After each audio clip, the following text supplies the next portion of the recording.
Hello, everybody, and welcome to another edition of Speak That Talks.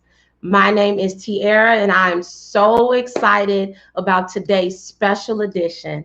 So grab your friends, tag some people, because this is an edition that people do not want to miss. We are going to talk about the historical March on Washington 2020, and we will be going live in 30 seconds.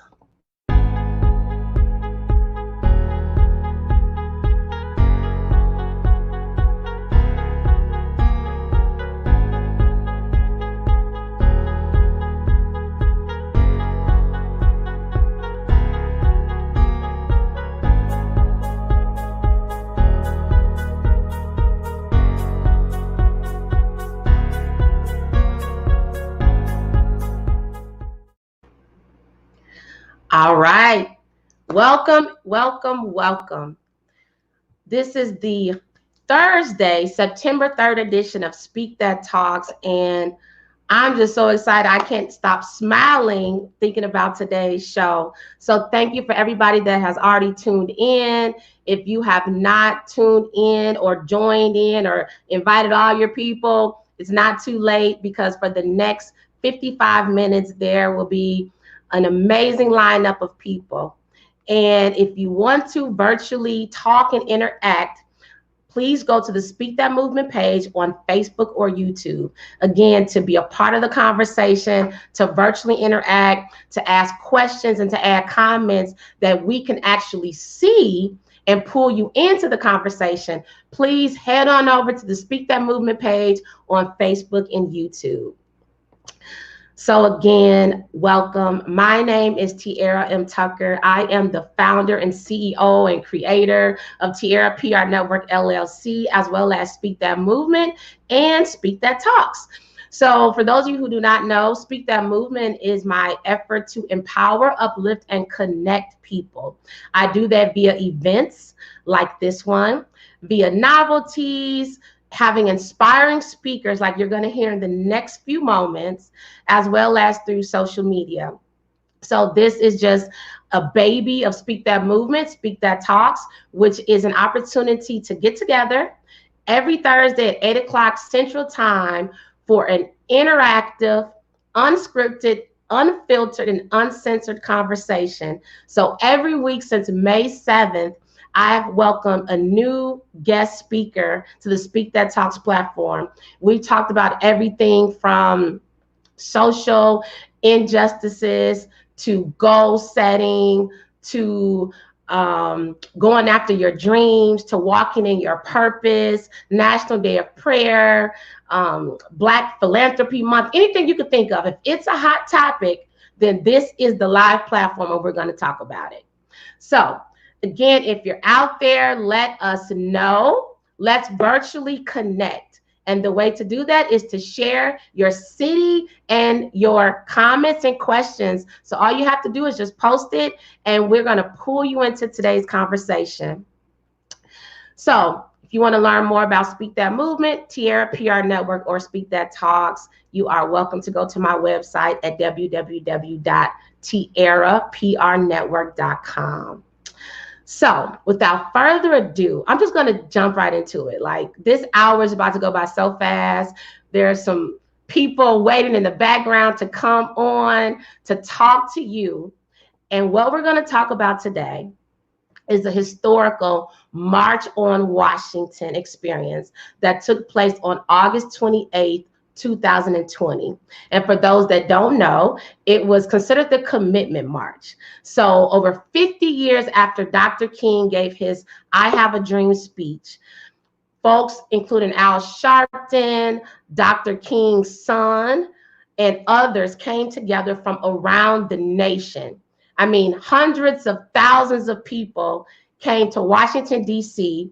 at the National Mall area to come together to stand in unity and solidarity over the equality, the social justices, and the equal rights that we all deserved then and we still deserve now. So I am going to bring up some special guests because today we are going to talk about our experiences. So before I begin, I want to show a video that highlights the experience on Friday. And then after the experience, I'm going to bring up a very special guest, and we're going to talk a little bit more about the experience. But without further ado, take a look at this video.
And there you have it, a nice overview of the historical March on Washington 2020. So now I want to bring up some people who were there representing my hometown of Kankakee, Illinois. So without further ado, welcome. Hello. Hello. So we have Miss Lamita Love, Travis Miller, and LaJoya Noble. Welcome to the Speak That Talks platform. Thank you for the invite. Thank you. Yes. So first of all, you guys were there. What day did you get there? That Friday. The 28th, the 29th, and we left on the 30th. Yes. So we came for the full weekend. The whole weekend. So first of all, let me allow you all to say hello to everybody out there.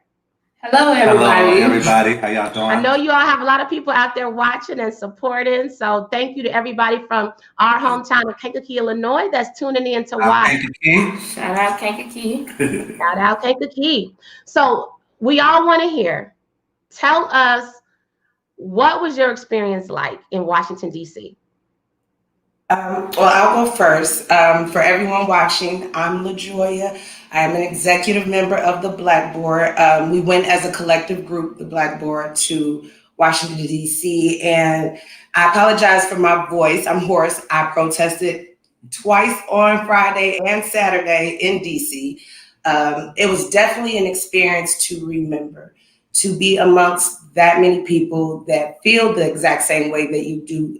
Sometimes it's very disheartening. You get weary battling out with people every day, day in and day out during these protests. So to be amongst people that actually feel what you go through and know what you go through on a day-to-day basis, it definitely is an energy boost, is momentum when you get back home to say, okay, I'm gonna do some more and I'm gonna do harder work and I'm gonna go harder. So it was definitely that for me, I must say. Nice. With my experience, to me, it was everything. Like, it was very emotional and happy at the same time. It was just like so powerful. You didn't know that this many people could come together to celebrate such an amazing thing. And I'm like, I was hesitant about going at first because it's just been so much going on. But I'm like, I won't miss this for nothing in the world. I need to be here. I need to feel this. And the energy there was just so amazing. Like, it's unexplainable. It's like you don't really understand until you put your feet on the ground and understand the walk that we did and how much of an emotions that it brought out of people. And you just never knew that many people felt the same way you felt. That's true. What about you, Travis? What was it like for you? So I'll just sum it up as historic and surreal. Yeah. So what made you all want to go? What made you say, you know what? We're going. We're going to be there. We won't miss it for the world. For me personally, I feel like a lot of things in my life have been leading up to this movement and this moment. So when Travis reached out and was like, hey, we're trying to get this trip together. And I was like, yes, let me say, I wouldn't miss this for the world. I didn't get to go to the Million Man March, the Women's March, and I had never been to DC to see those monuments and just to walk the same paths that Martin Luther King Jr. walked. And for the same type of thing, I couldn't resist. I couldn't pass it up. So for me, it was like, it started in Minneapolis, Minnesota. I went out there during the riot and the looting and the protesting for George Floyd. And I didn't understand how real this stuff was until I went to Minneapolis. And I felt like, I'm not missing anything else. I need to be there. I need to feel this. The energy was just a whole different energy. It was like amazing. I can't even like explain it to people. The energy was so real. And then I started in Minnesota, and it just like, I gotta go in Minnesota. I'm going to Washington. I need to feel this energy. And I'm up here, and I'm not gonna lie, I really felt like Martin was right there speaking his I Have a Dream speech. Because we went all the way to the top of the stairs. Yeah, so it was just like so powerful, and to see so many people on the outskirts. It was just, I don't even know how to explain it, y'all. It was amazing. If you missed it, I mean, don't miss the next one. Right. If you missed it, check out the YouTube videos, right? And yes. So I agree with you. It was kind of cool because for those of you who don't know, so after all of the amazing speakers, and we actually have a speaker who's joining us today. So he'll be joining in a few moments, who was actually a featured speaker. After the speaking engagements and everybody was speaking, then that's when the march started. So when I was getting ready to head down for the march, I saw y'all, and I'm like, because everybody has a mask, right? So people don't recognize people. And then what are the chances that we would run into each other? I'm in Dallas, you're in Kankakee, and we're all in DC. And so Travis did not have his mask on, and I saw Travis first, and then, well, I don't want to put your business out there. At that moment, Travis didn't have his mask on. So when I saw you all, I was so excited. So I'm with you. It was so amazing. So what was your most memorable moment? You were there, like you said, for days. So what was your most memorable moment the entire time you were in DC? I'm going to say, for me, my most memorable moment is being in front of the White House, jumping double dutch and doing the electric slide. No, that was like some memorable stuff. I would never imagine myself being on these people's line jumping double dutch. So I was like, okay. And not only that, like, we on Black Lives Matter Boulevard. Like, that was like, oh my God, we here, y'all. We here. Do y'all see this? It was just so like, we here. That was a memorable moment for us. And the same day that we got to Black Lives Matter Boulevard, that was the day that we were protesting, and it was basically like rioting, and we were getting tear gas through us. That was memorable moments for us. I mean, people probably like, you guys are crazy. This is scary.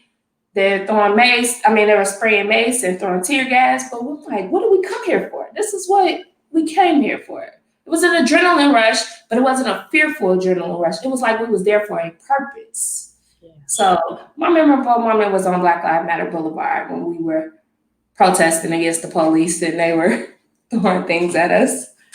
They weren't feeling you. No, they were just, They definitely want to see. they were launching things at us. Yeah. What about you, Sid? What was your most memorable moment? So for me, what was memorable is since we left Minnesota, we have marched all over. Most of our marches have been here at our home in Kankakee, several counties within, or excuse me, several communities and small cities and villages within our community. To see so many people protesting from Portland, Oregon, to Texas, to Atlanta, to Florida, to Kenosha, to Baltimore, and seeing all of us come together to cash our check at the White House. Yes. That was what was very surreal and memorable to me, is that we all brought our voices together from all four corners of this nation. And people came and gathered from around the world. And we all came together to cash this check in at the White House, that Black lives truly matter. Yes. And we stamped that into the streets, into the cities, into the Capitol. We stamped that check and we signed, sealed, and we hand delivered it. Hand delivered it, period. Powerful. Powerful.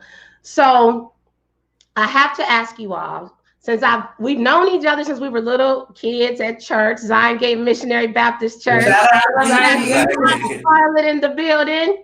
And actually, I go back to memories, LaJoya, with your mom, Miss Priscilla, when she took us to Atlanta years ago. Remember? Memphis and Atlanta. Those were the first Black History trips for a lot of children around here. So yes, definitely remember those trips. Yeah. So shout out to your mom. I know she's out here watching. So you helped raise us right, Mama. Yes. So I have to ask you all, in Kankakee, what made you all feel so compelled to be a social activist and to fight for the rights of others? So can somebody just tell me, where did this start? And why are you so passionate about it? So for me, I have been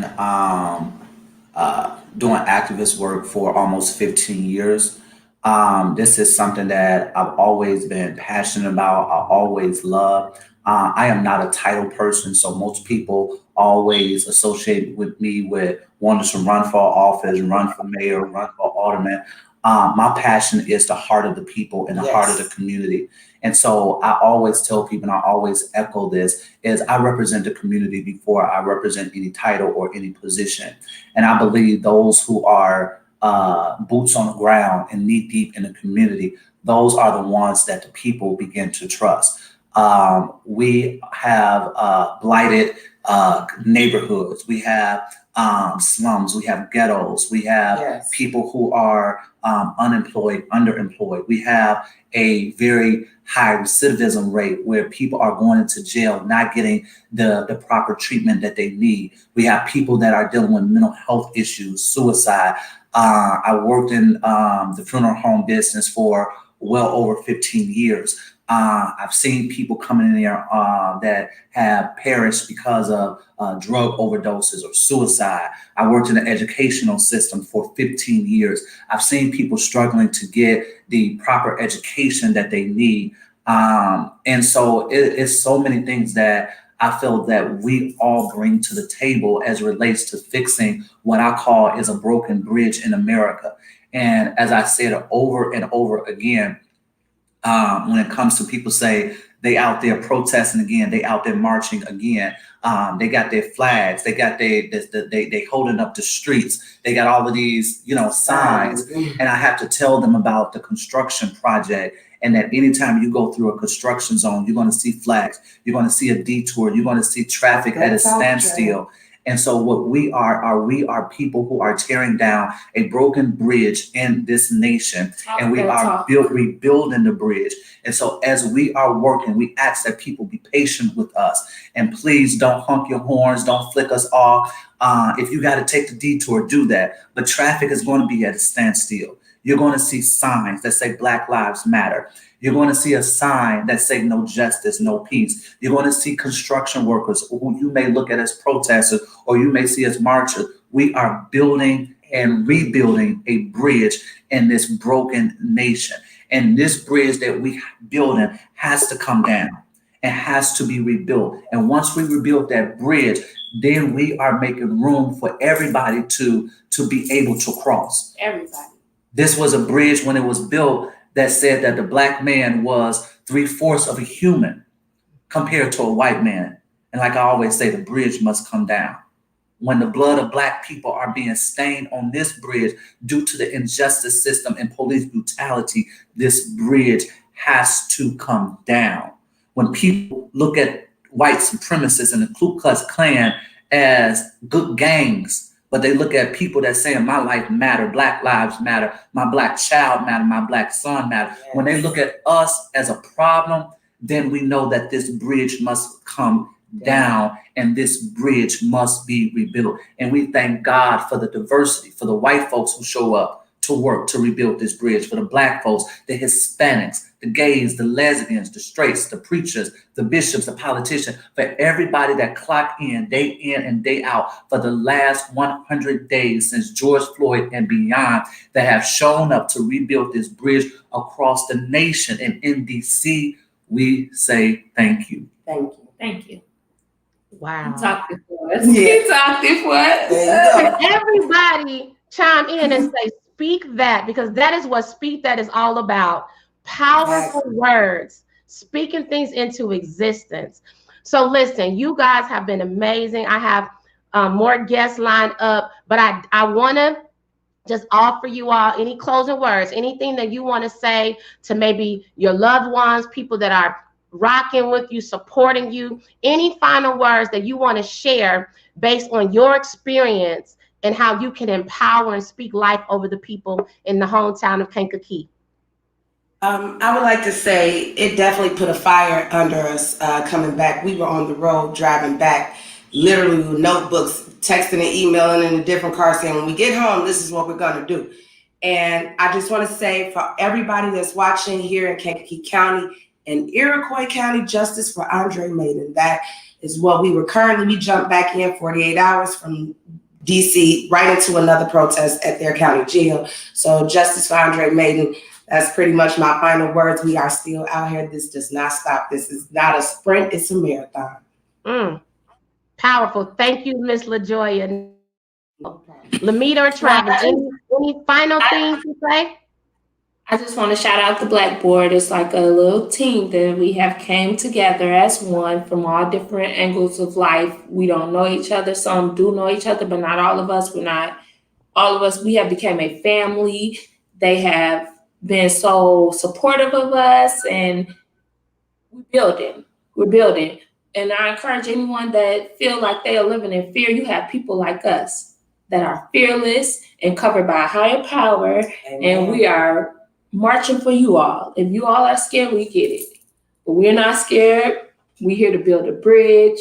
And shout out to Kankakee, shout out to Zion Gate. Our pastor Tiara, actually on the way home from Washington, D.C., Pastor Bartlett actually preached about this. And that he preached about Black Lives Matter and why people are out here. And, and my biggest thing, get out and vote, people. Get out and vote. Yes. Get out and vote. I don't care if you vote for Mickey Mouse. My pastor been saying that since I was a kid. So I always say it. Get out and vote. It is people that have died for us to vote. That's my final words. Thank you. And Pastor Travis, I'm going to call you Pastor. I'm going to speak that into existence right now for you. But since you already gave us some powerful closing words, let me just ask, how can people follow you, or how can people get in touch with you all? So most of us right now have our own personal Facebook pages. As Lamita illustrated, we have started an organization here in Kankakee called the Blackboard. We have so many people that is behind the scenes helping to rebuild this bridge. And so eventually we will have a Facebook page and more info on the Blackboard. But as Anita say, if y'all can just show up to the construction site on November 3rd, I believe, is when election day is.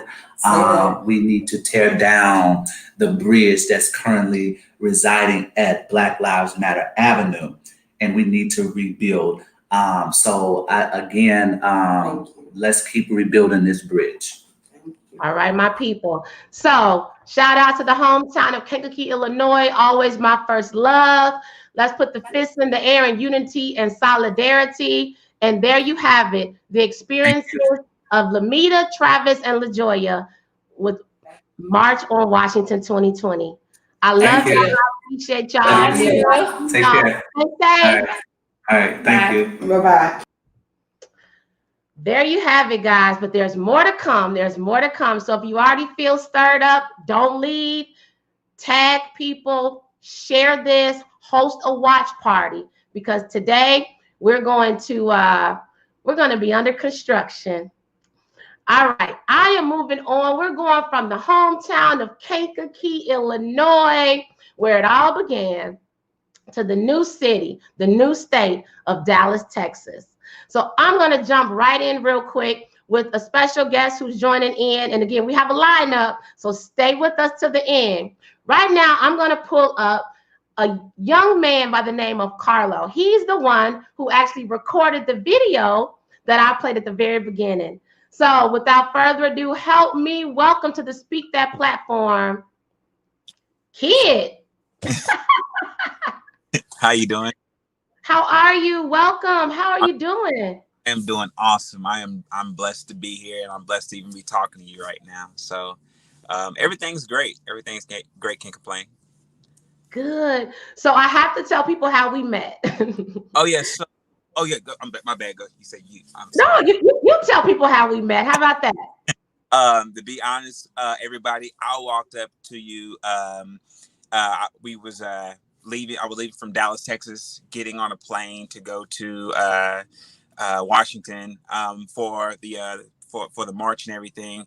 And I bumped into you, and I felt like I just really had to show you my work and my video and stuff, and what me and my artist was trying to do. And so I walked up to you and just exchanged information, and then I knew it was meant to be because we bumped into each other again at the march again, so twice. So 2 times the charm. So that's right. That was destiny. So we met at the airport, exchanged info. You were there on an assignment of capturing this amazing experience and also being a part of it. So I'm happy to have you on, and I was happy to show your video in the beginning. So kudos to all of the work you're doing. And I know that was just the intro. So I know that there's going to be more to come and more videos to capture the experience. Of course. Actually, I've already produced the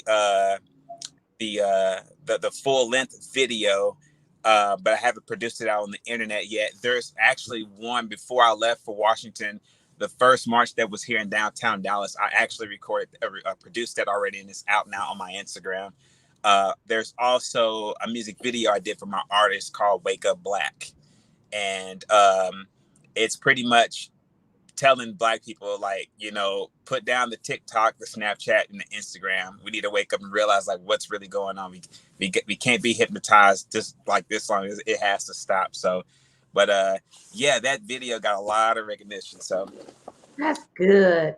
So real quick, yes, tell me what this experience meant to you. What did March on Washington 2020 mean to you? It meant at first, I thought when I got invited to go, I had no, I knew there was always, I knew there was a march, but I really wasn't really super engaged, but I was so glad I went. This experience was a super game changer for me. It really was. it was a game changer as far as like not only with my work, but my experience with like interacting and getting involved into Black politics and really engaging like with other people in other communities and like one-on-one stuff. Probably like one of the best decisions I've ever made as far as like my whole career when it comes to videography and stuff like that, and engaging with Blacks and really getting to understand, you know, because a lot of, if you like, to me, you know, people that are non-Black really don't sit down and really, to me, don't really engage and really ask questions or really be able to understand and really experience like what we go through on a day-to-day basis. So, but to be amongst my own people and really like join together, like, I'm not gonna even lie, part of me I was getting kind of choked up on the inside when I was out there standing out there, because you know, it was just such a blessing to even just be there. And not that, but standing on that podium next to Martin Luther King Jr.'s granddaughter. Exactly. That close. You know, to be super honest with you, I wasn't even expecting that. I was just telling myself, like, man, if I can get that close, like if I can get on those stairs. And people kept telling me, no, you need credentials. And then everything was just like lining up. So that experience, like it was something that nobody can take away from me. Not all the money in the world couldn't take it away from me. And I enjoyed every last bit of it. That's good. Well, I'm so happy that you were able to be there. Like you said, I saw a lot of people on the stairs. So yeah, I don't know. They were blocking me, and one guy had told me, he said, "Look, man, you can't go upstairs." Like, he was telling like our whole team, because like I said, my friend Daniel invited me, and he was behind with the organization called LULAC. Okay. And the president was there. And she was like, "You're a videographer, right? You're Daniel's friend." I'm like, "Yeah." She's like, "You're coming with me." So everywhere we went, right after that, I had credentials like left, right. You were the man then. You were the man. Oh man, with the plan. So, yeah. So, like I said, next thing I know, and I'm just following her. So, like I said, it was just a beautiful experience. Something I would never, ever, like, 57 years ago, Martin on that stage and turn around and I'm standing on that same stairway on this, man, look, like, nobody can take that away. So even my own friends, they thought I was crazy at first, but I just said, somebody got to do it. It's easy to sit back in the comfort of your home and, point, don't do this, don't do that. But, that's life. You can't, you gotta, fear has no option. I mean, fear can do what it want to do, but you can't have fear in the room. You're already scared. You don't have nothing to lose. That's right. And all of our ancestors before us, right? Yeah, exactly. 1,000%. So, that's what I look at it. But I'm glad I went. Awesome. Well, listen, I want to thank you so much. I'm glad that we met. As my mom said, destiny. Everything happens for a reason. God ordains people. He aligns people. It was not a coincidence that we met at the airport. We saw each other on the stairs, and now you're here, and I use your video as the introduction for this Speak That Talks. I appreciate that. There's much more coming to the table as well, behind that as well. Yeah, it really makes me feel real good that, you reached out to me on that. And I really wasn't expecting that. But, that, like you said, that's the way God works. He works on the inside out, not outside in. And I appreciate it. I really do. And it's from the heart. Well, listen, tell everybody, how can they follow you and how can they watch your amazing videos, which are giving people up close and personal views of the experience? Okay, yes. So you can follow me on Instagram at KidClo. That's KIDDCLO. And same thing for YouTube, KIDDCLO. And yeah, same name. Everything on under the same name on all social media platforms. Good. Well, hey, thank you again. Keep rocking. We will keep connecting, and I'm looking forward to seeing your videos. So thank you for tuning in, and I'm going to move on to the next guest, which is so special because you're like the definition of the older young man that got to experience this. And now I have a very special guest that's about to come on who represents the young person who got to experience this. So thank you, kid. We'll be in touch, okay? Will do. Sounds good. All right. Take care. All right. Bye. All righty. So we're rolling. We're rolling. I hope you guys are getting something out of this and really understanding how amazing this experience was. So if you were there, add some info in the comments. Let us know what this experience was like for you. If you were not there and you have any questions, add it in the comments. We will answer them. Again, I have some more speakers lined up. Don't leave, because the final guest speaker is going to shut it down. So I'm excited to have him in a moment. But before we go there, we're going to take it. We're staying in Dallas right now. We already took care of Kankakee. Now we're going to take it to Dallas. And we are going to go to Miss Dr.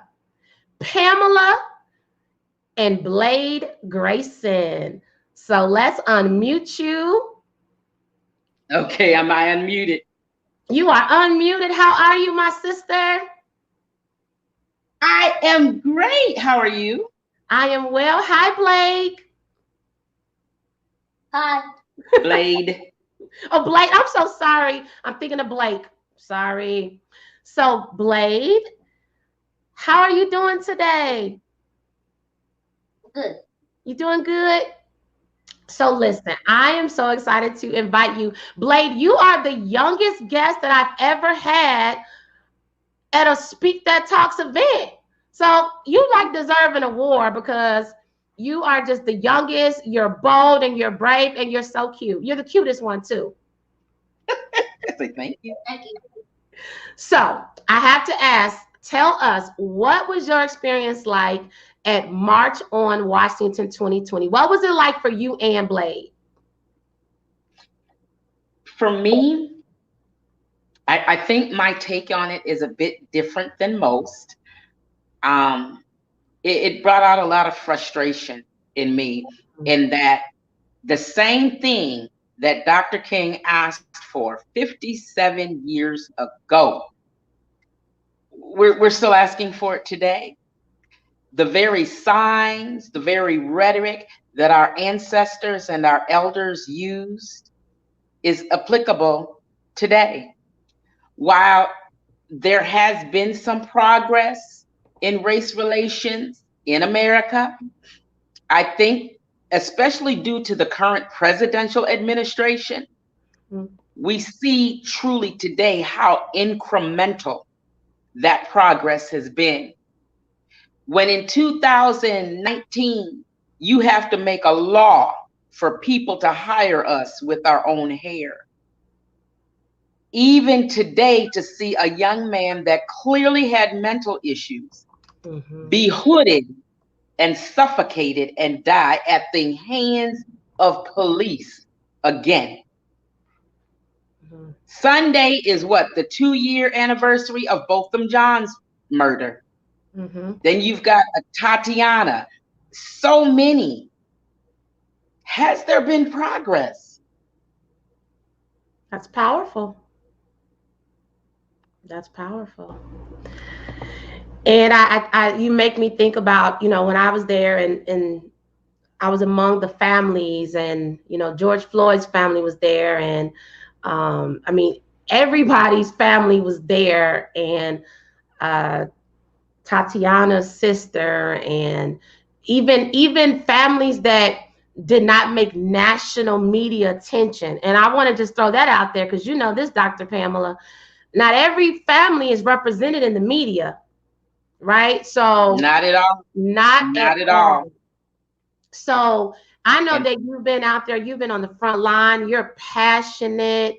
So what are your thoughts? What are your thoughts on, after that experience, how do you think things might be moving forward? Or how do you feel that momentum will carry forward?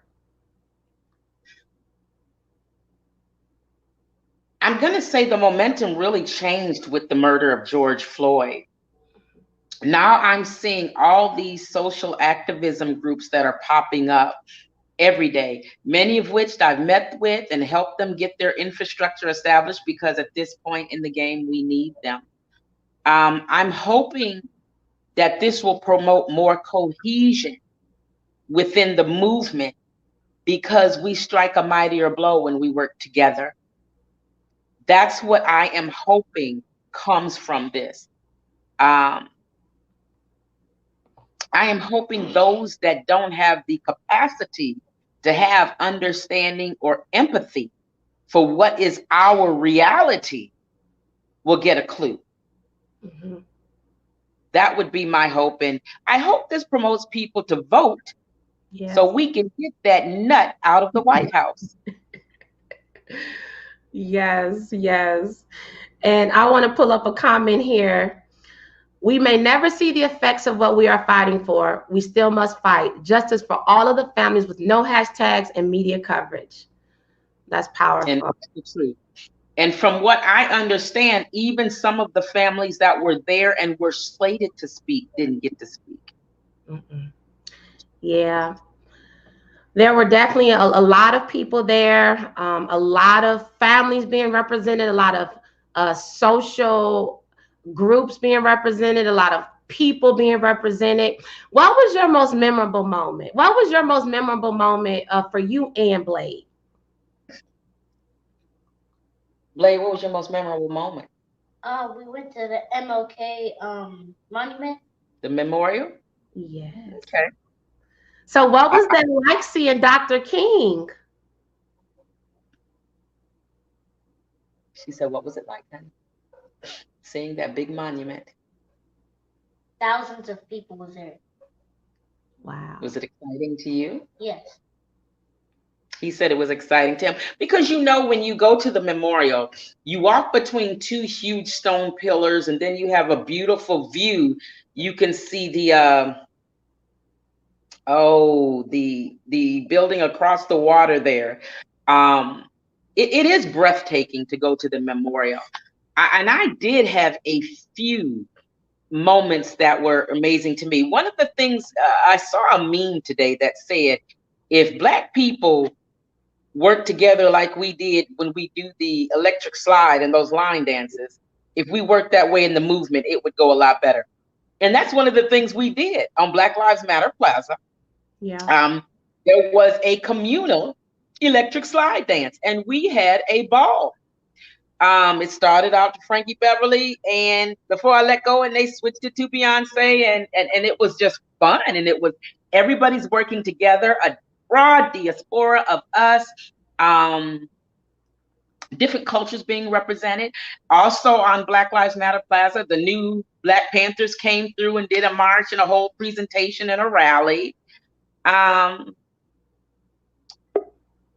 would say, and then we also did a march and we went to the White House and we had an exchange with Secret Service.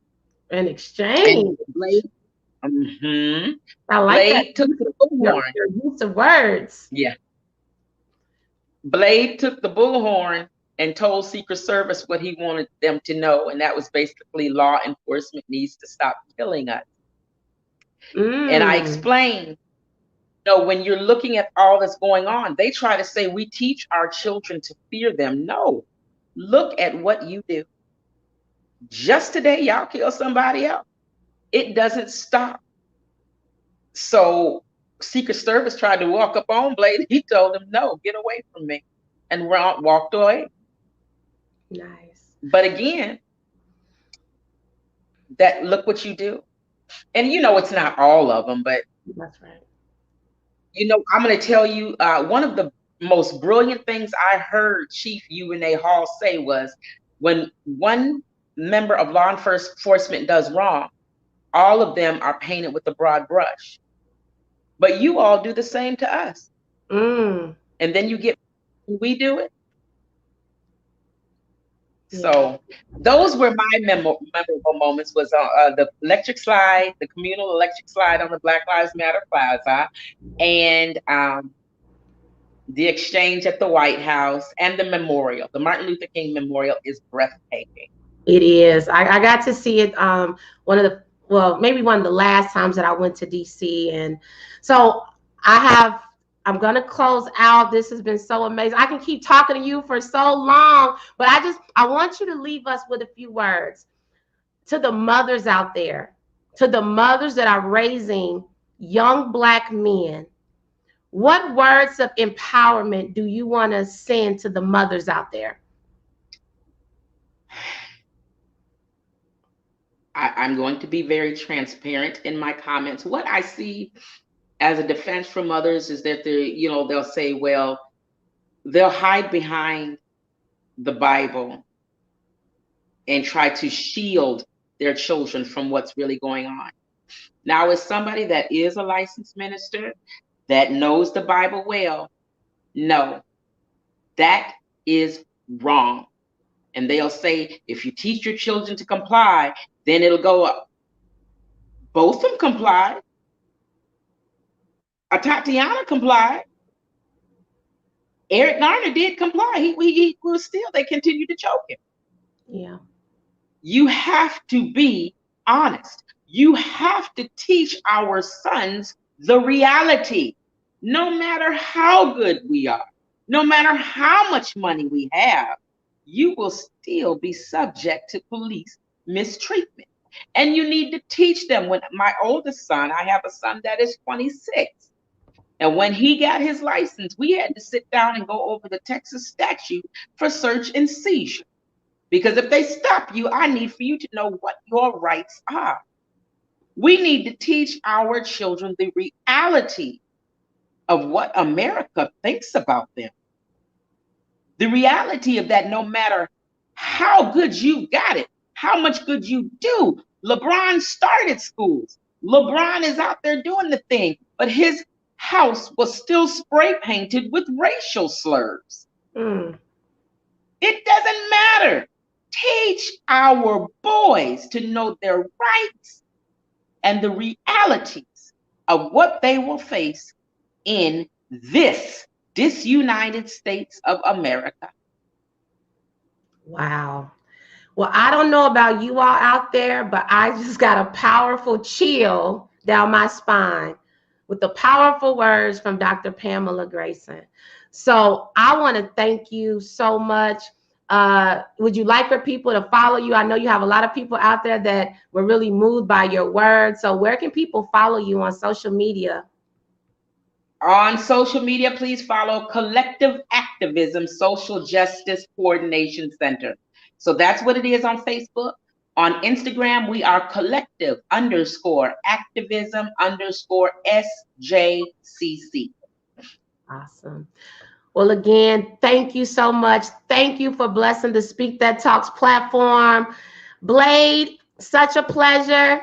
I'm going to speak life over you, young man. You will be whatever you want to be in life. You keep dreaming, dream as big as Dr. King. Just like he was so big when you saw him, you're going to be even bigger, okay? So you stay positive. Don't you ever give up, and know that your life matters, okay? Okay. I love you. Give me a fist, Blade. There we go. Talk to y'all later. Thank you so much. All right, love you. Thank you for having us. Yes, bye-bye. All right, guys. Woo! Powerful, powerful, powerful. So I'm going to bring up another guest. And after the guest, I'm going to bring up my final speaker. So stay tuned, because it's only getting hotter and hotter. And you don't want to miss the last speaker. So right now, I have to bring up, I'll call her my social justice road dog. My sorority sister of Delta Sigma Theta Sorority Incorporated, and my friend for life. Look at her with the black shades on. It's so hot out there. Black shades on, Black Panthers all day. Miss Kiara, welcome again to the Speak That Talk platform. You have been here before, and it's always a pleasure to have you. Yes. So listen, my sister, I want you to just share your highlight. What was your most memorable experience at the March on Washington 2020? Well, it was just powerful being there, to be around so many other influential people over the last couple of months, I've been in the streets, I've been marching, and so I felt that it was important to attend a march on Washington because, my mother was almost two when this happened, and we're still fighting for the same stuff. And so I felt like I wanted to be there, be involved, and be a part of it. So I actually volunteered with NA NAN to volunteer and be a part of helping the actual event, which was even more powerful. One of the most memorable things during the march, I would say, was actually the day after. So, you and I, we went out to meet friends and we did our activism, and I wasn't even on my, Black Panther. And I was just trying to have a good time. And we stepped out the restaurant and the police in riot gear and they spraying people with tear gas and like I'm coughing.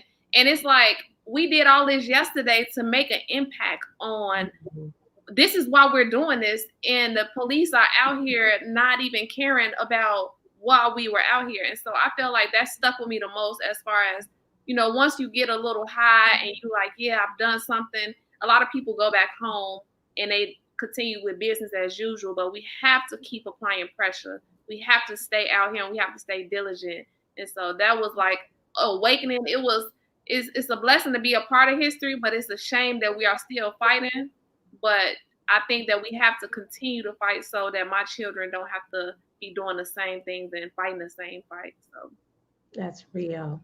No, that's powerful. And I know that you've been active with the sorority. Like you said, you were even there as a volunteer with the National Action Network, which is pretty phenomenal because you now have a place in history that you played a role in that moment. So any words of empowerment that you want to share with the people who maybe they weren't able to attend, or maybe they were able to attend and they're the business professional woman out there or the business professional man out there, or they are the mother, the father, whatever, and they feel like, I'm living in between two worlds, or how do I do more when I don't have enough time?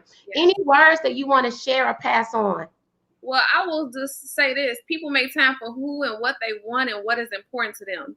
And so we all get the same 24 hours in a day. And what you do with your time is what shows value to you. So whether you put your time in your family, whether you put all your time in your work, whether you are able to split your time into what is important to you. And so I know you and me, we've talked about, having that corporate battle where we feel that we have to act a certain way, at work, or we're scared to show too much of our activism. But I think that I'm at the point where I'm unapologetically, going to be who I am.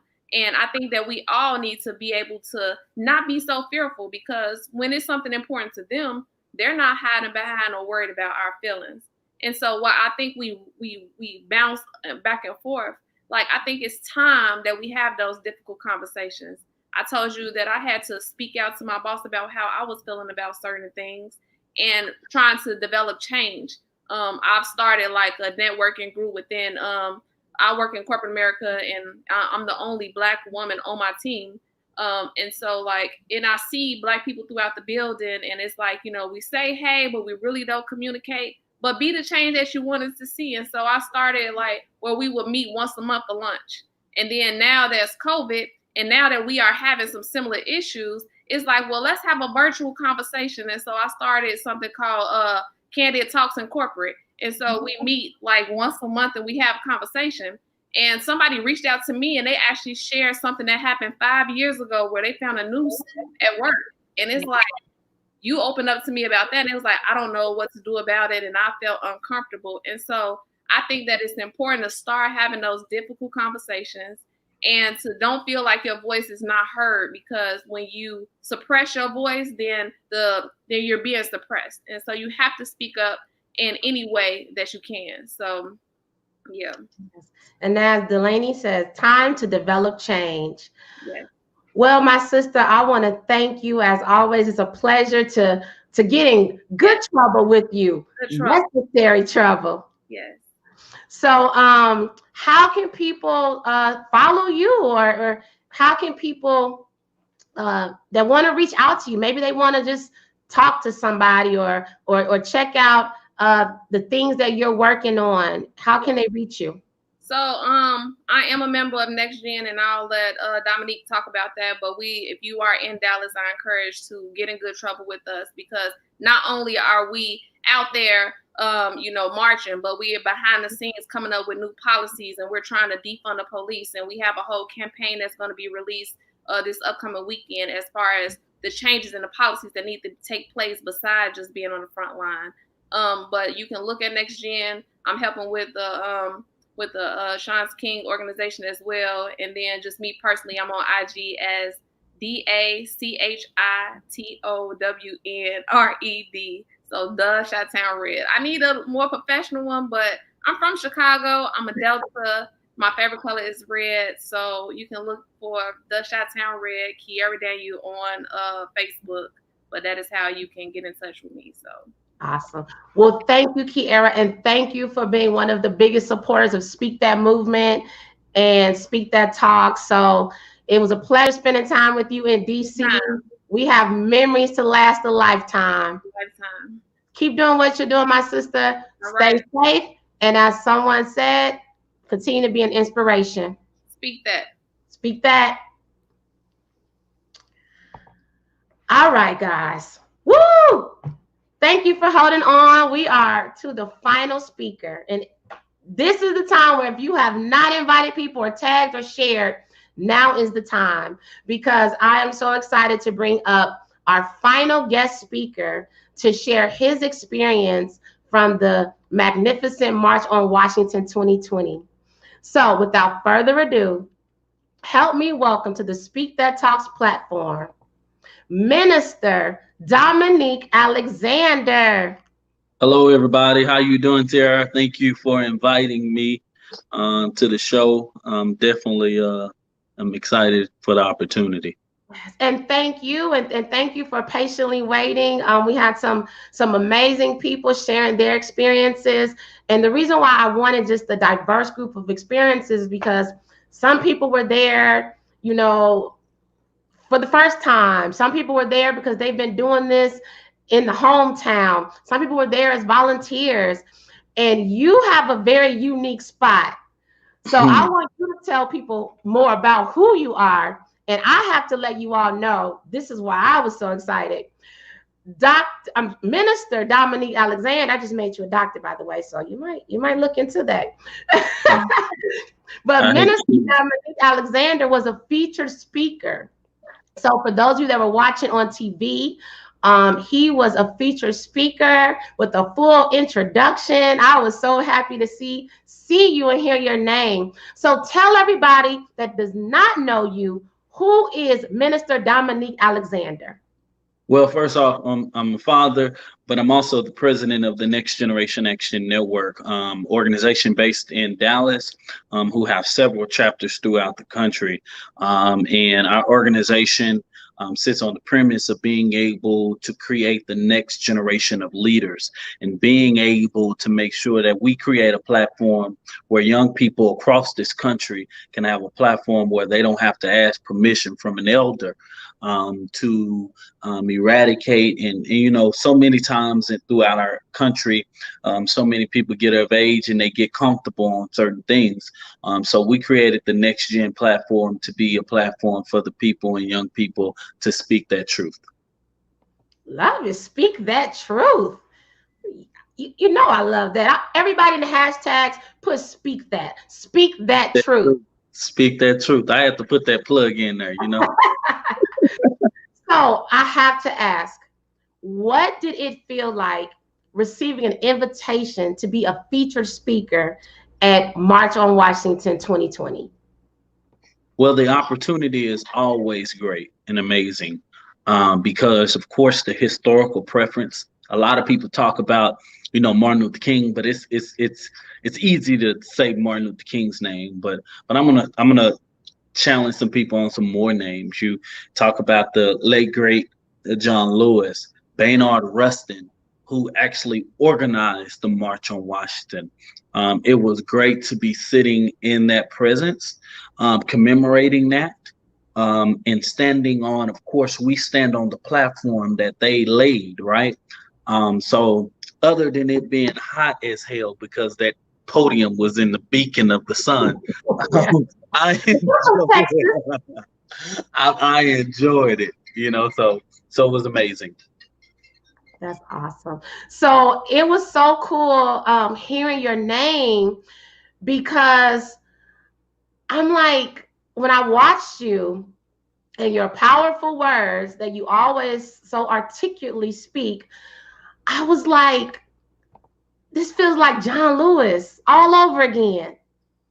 So how do you feel knowing that, like you just mentioned, you were in a spot that people before you, way before you, stood at that exact same hot spot and delivered a powerful message to thousands of people? Well, hey, let me say this quick. We heard this throughout our young life or whatever. The March on Washington, March on Washington, March on Washington. I have a dream. I have a dream. I have a dream. It was important to be able to challenge people and be a part of the call to action that allows people to understand where did we fall or fall short to where now 57 years we're dealing with certain similarities. I think that we allowed people to yet tell us who our leaders are, right? And I hope that one day somebody don't tell somebody another myth or a story about who Dominique Alexander was. But we talked about the dream and we allowed white America to drown down the dream down our throats, that we forgot that Dr. King said that dream had turned into an American nightmare.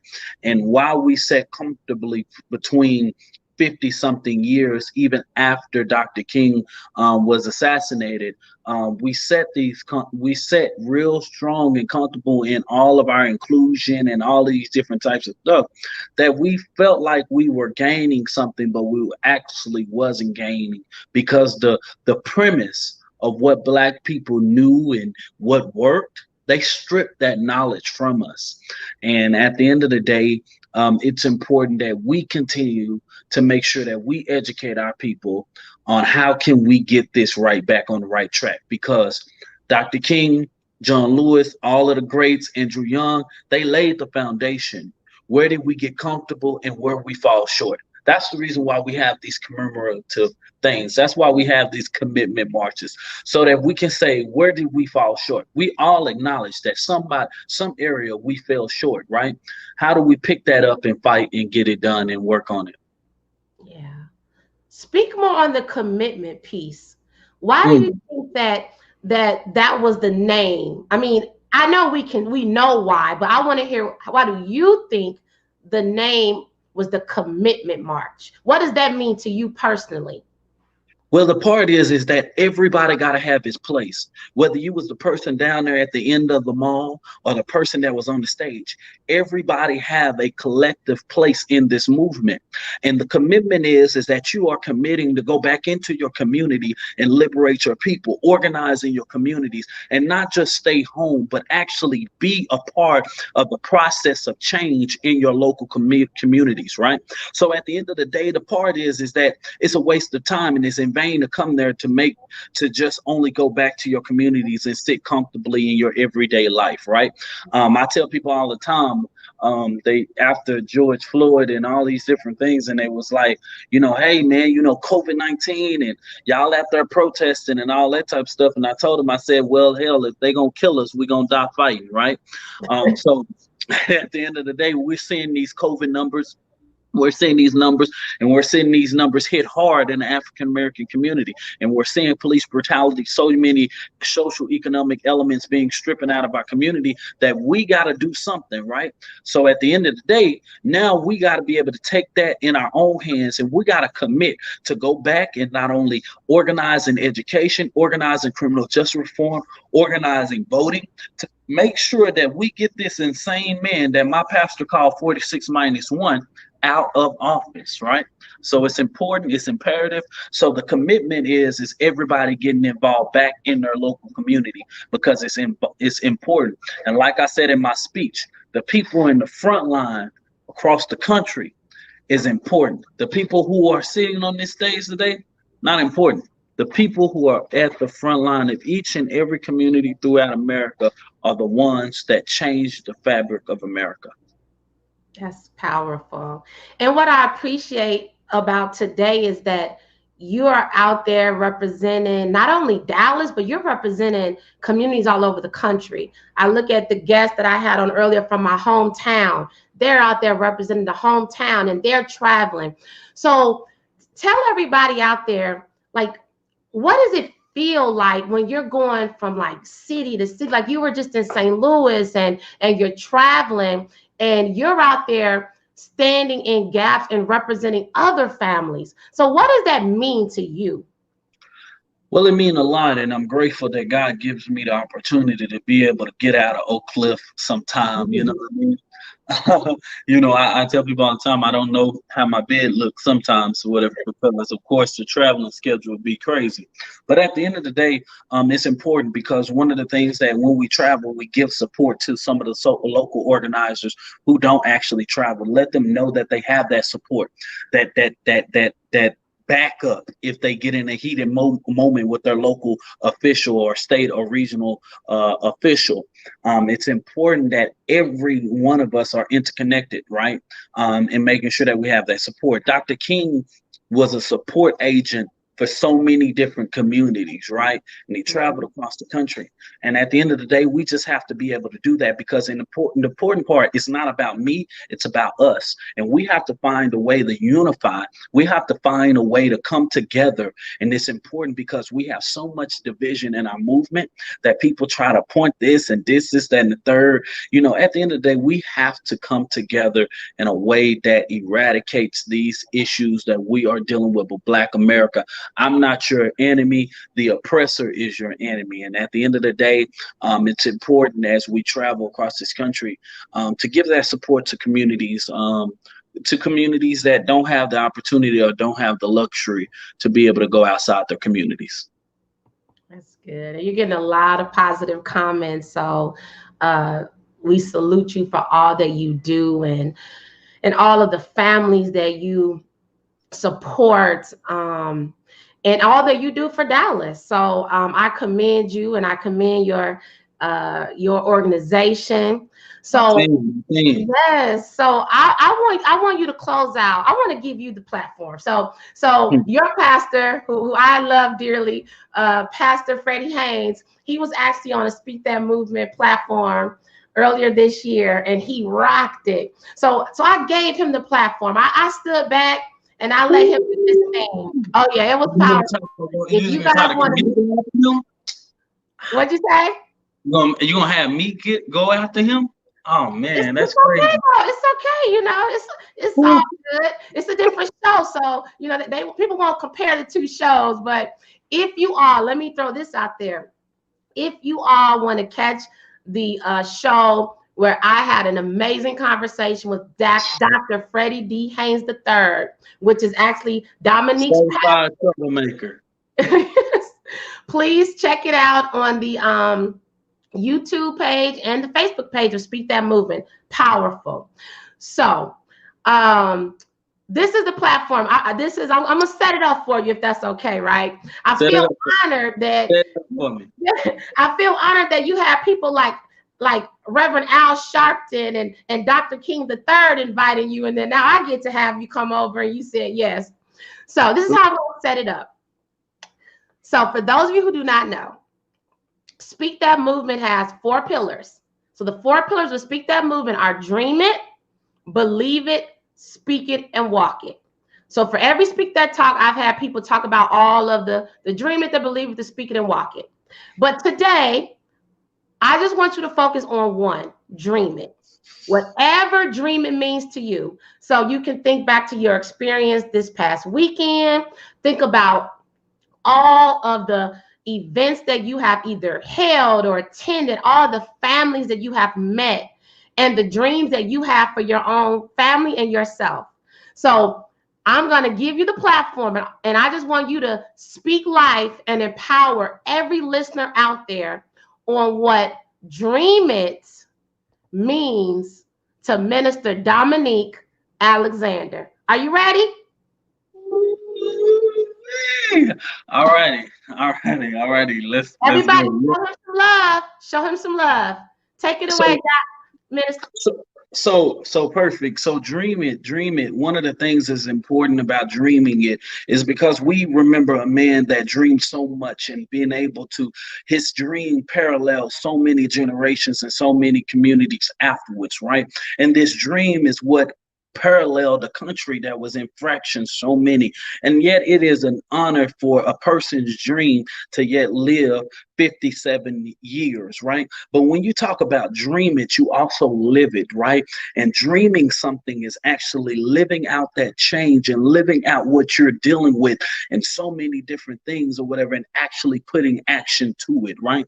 I see it all the time that our families that we come to every day, and in these families that we have to put justice for in front of these babies' name and their loved ones, they have to dream, they have to live this dream, they have to live this nightmare. And so many times we have to come to them in their weakest moments, right? And at the end of the day, I just challenge people to dream it and also actually walk it in your dream so that you can be able to bring the change that's necessary and needed, right? So I know Tiara gave me this platform, and I ain't no Dr. Haynes, but also I'm going to ask that you dream, make sure that you manifest your dream, because it's worthless if you don't manifest your dream, because at the end of the day, it does no good for you to keep that dream inside of you and not manifest it.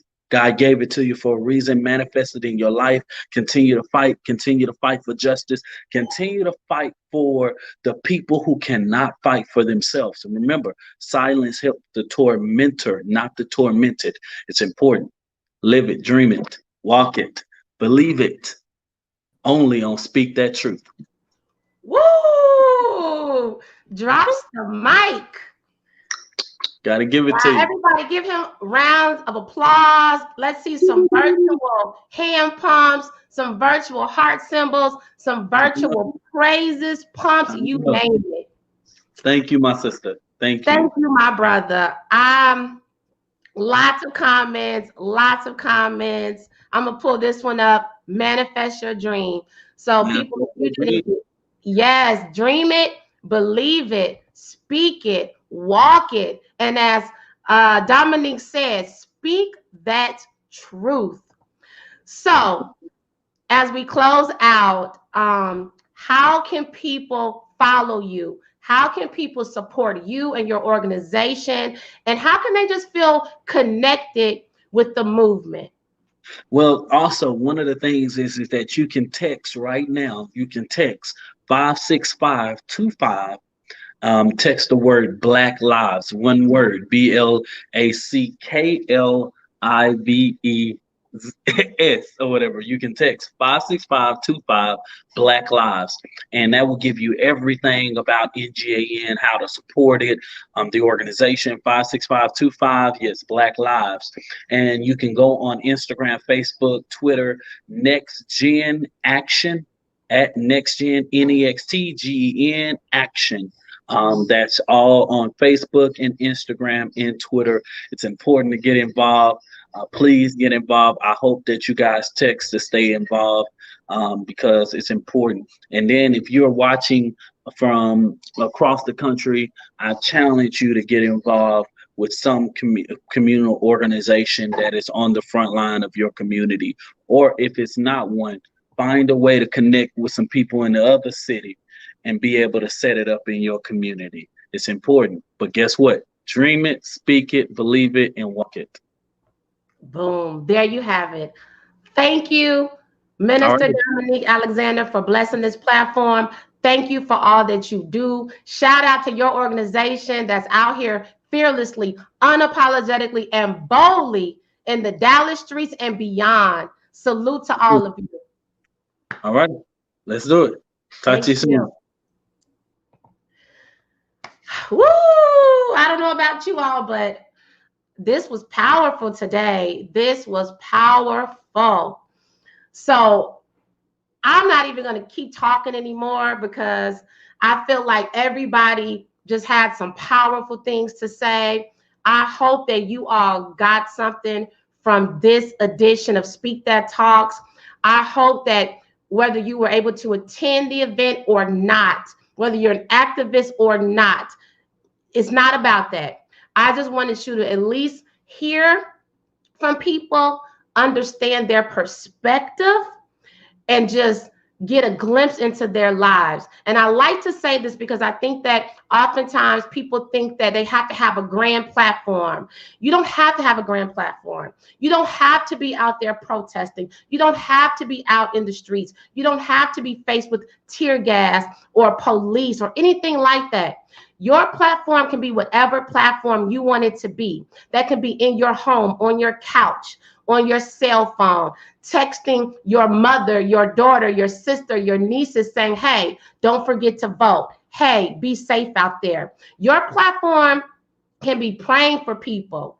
So I just want to throw that out there as I empower and encourage people to know that you do what works for you. Okay, you make a difference. You walk in your purpose and you live the life that God designed for you to live. And when you live it unapologetically, you live it boldly, and you live it to the limits. So as I close out, I just want to say thank you to everybody for tuning in. If this was your very first time, thank you so much. This is just an example of the Speak That Talks. This was a special edition one. Every Thursday, same place, same time. Meet me right here. There's going to be a special guest every week, minus next week, because I'm going to do a quick reflective moment. But still, I would love for you to join me next Thursday, September 10th at 8 p.m. Shout out to all the Speak That movers out there, people that are part of my private group that have declared that they will dream it, believe it, speak it, walk it, and live their best lives. If you want to learn more about Tiara PR Network, Speak That Movement, Speak That Talks, or if you are interested in being a guest speaker to empower, uplift, and connect other people, then go to my website, leave me a message. There's also some novelties out there and other information. And if you just need someone to talk to, if you just need somebody to talk to, maybe you're going through a lot right now, maybe the COVID and the social injustices around the world are getting to you mentally, shoot me a note. Text me at 214-210-21PR. That is my personal number, because I will make sure that either I or somebody, a part of my network, will pick up the phone and we will talk to you. We will speak life over you. So again, thank you all so much. Continue to dream it, continue to believe it, continue to speak it, continue to walk it. Like us on Facebook, Instagram, Twitter, and YouTube. Last but not least, may God bless you, and most certainly, may God protect you. Take care, everybody. Be safe, and make sure you vote. Thank you.